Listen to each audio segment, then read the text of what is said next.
Hi, what is initiative? Gano'n nga ba ka-importante to? Itong attitude na to sa buhay natin. Having initiative. So, it starts when you become aware of the things around you. When you are aware the things that needs to be done. Kapag alam mo na kung ano mga dapat gawin, then you will start doing it in actual. You don't need supervisions of anyone or someone telling you what to do. You just do it on your own because you are aware now. Now, napakaganda na meron tayong kusang palo. Kasi, just shows that meron tayong care, may pakialam tayo to all the things that happening around us. Na sabi nga, you need somebody to tell you, dapat ganito, dapat ganyan. Ikaw na mismo, may kusang palo ka na. Meron ka ng may initiative ka ng gawin yung mga bagay-bagay. And how does this help us? So, an individual or help the individual to become successful. Well, if you understand the concept of initiative, somehow maunawaan mo na it's related on achieving your dreams. Yung mga pangarap natin is something that needs to be act upon. And maganda na uunawaan natin to in the first place na kailangan natin kumilos. Lalo-lalo na pagdating sa pangarap mo. Why? Because wala namang ibang gagawa niyan kundi ikaw lang. Walang ibang kusang magpapalo sa pangarap mo kundi ikaw lang din. So, ikaw lang din yung gagawa sa mga bagay na gusto mong achieve kundi ikaw. So, therefore, having the initiative, having that urge, act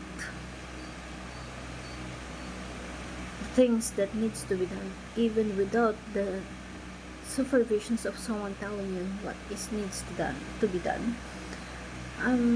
This is a good thing, attitude to adopt. When you have that initiative, you practice initiative. It sparks or it's developed or inspires more actions. And kapag meron kang naumpisang isang bagay, magtutuloy-tuloy na yan eh. So, the first step is always the hardest. But therefore, when you have the initiatives to do things, then things will be more easier to you. Why? Because it's already done before. Therefore, madali na ulitin. So, at madali na siyang i-duplicate. Sometimes, when we take the initiatives, the moment na we realize na dapat mong gawin to, kailangan mong gawin to, at nagawa mo na, natapos mo na in one time, and the second time around, that you do the same thing, the third time you do this. So, it's become more easier for you na ulitin yung isang bagay because you know already, you are aware already the process and you can repeat the results.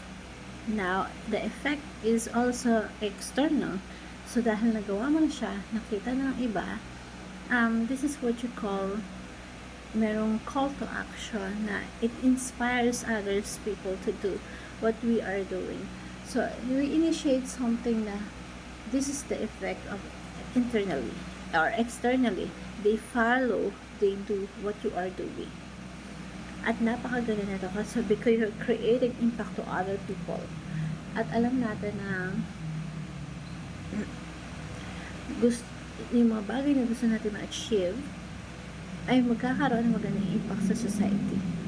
Yung dreams natin, hindi lang pang sarili dapat.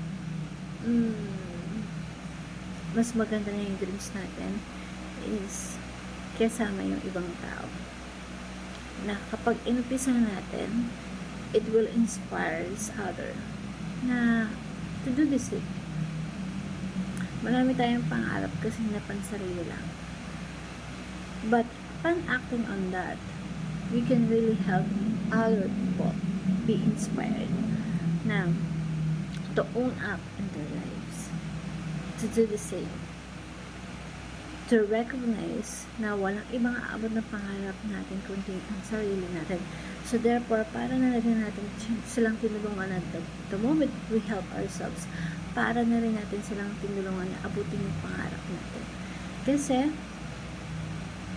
it's parang, hey, it's time to start yung pangarap natin at ikaw naman, di ba? But we need to initiate.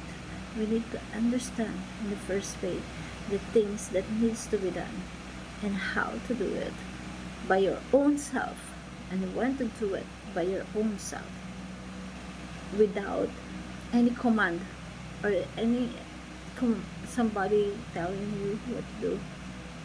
Ikaw mismo, you recognize the urgency to do that you need to act on something in order for you to achieve something. Thank you everyone and God bless. Hope you learned about the word initiative.